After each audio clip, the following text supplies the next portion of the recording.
De essen langs de beek werden gebruikt als akkertjes, de heidevelden om het vee te laten grazen en bij oude esdorpen lagen ook altijd kleine stukjes bos. Kruip door, sluip door. Oh ja, we gaan ook niet eens over een pad. Het is gewoon... Ja, een pad is het er niet.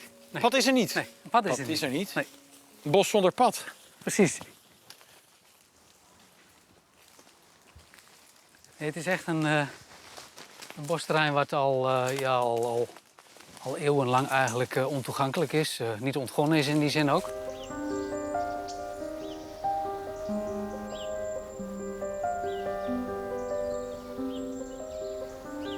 Dit is echt een typisch voorbeeld en dit is echt al een hele oude. Dit is een eik. Ja. En als je dit soort dingen ziet, van die stoven noemen we dat, daar is vaak bos gekapt. Dus En het is gebeurd op hakhoogte? Hakhoogte. Een stukje kappen voor de haard? Het is weer uitgelopen. Ja, ja. En dan krijg je dit.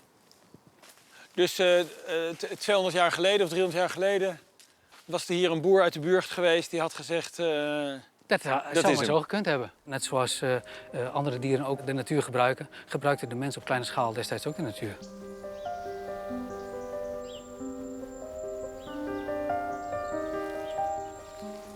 Mooi hoe dat licht door die bladeren schijnt nu, hè? Ja, geweldig. Diversiteit is ook heel groot, hè? Ja. Maar dit is eigenlijk weer een wat opene plek. Nou, je ziet gelijk weer begroeiing. Er komen struikjes op.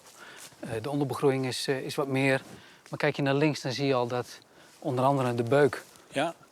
heel veel overschaduwt. En de onderbegroeiing is weg. En tussen eikenbladeren zijn wel gaten Ja. en daardoor groeit daar wat daaronder. Ja, dat zie je hier heel duidelijk Een mooi eigenlijk, hè? verschil, zeg. Kijk, dit is het schoolvoorbeeld van wat er gebeurt, wat die beuk gedaan heeft. En je ziet gewoon dat die beuk de hele tijd zich naar boven gewurmd heeft, heeft het dak uitgegooid en die eik die sterft nu. Goh. Dat is een fantastisch proces.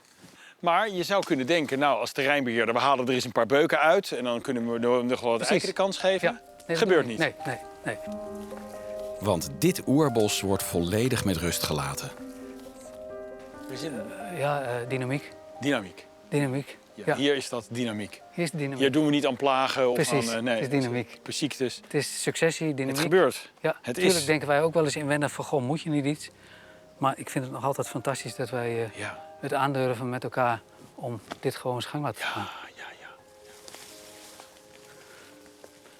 Ja, je zoekt toch een weggetje, hè? Geschikt paadje zoeken. Je zoekt toch een paadje dat er niet is. Dus een huls doorlopen. Het is eigenlijk helemaal geen bos voor mensen, want mensen zoeken paadjes. Het is ook weer een heel andere aanblik hier, hè? Ja. Hier lijkt toch al of er wat een platter stuk zouden hier... Hier zitten heel vaak reeën, zo te dieren, zien. ja, reeën gelegen hebben. Ja, kijk, dit is ook echt zo'n plek. En vaak krabben ze eerst Ja. en gaan ze liggen.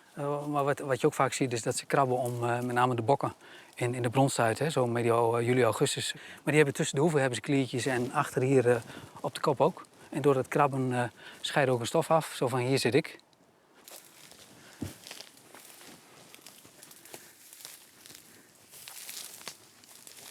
Er is nog iemand. Ja, ik hoor iemand. Oh, dat is een Oh, dat is misschien Tim. collega, denk ik. Onze Tim. Zit onze natuurfilmer daar verstopt?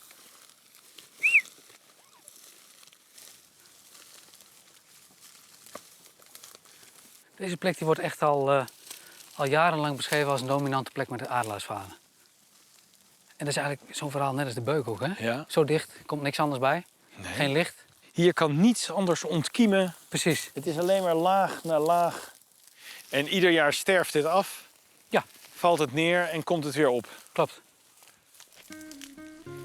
Gaat Jeroen. Het kruip door, sluip door.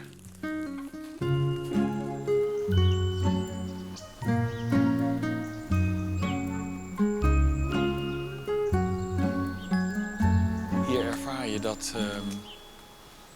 dat bos ook gewoon iets van zichzelf is. Hè? Ja. En daar Koester zijn maar. wij even te gast. Precies. Zo voelt het ook wel echt. Zeker omdat er ook geen paden zijn. Ja. Feeriek. Ja.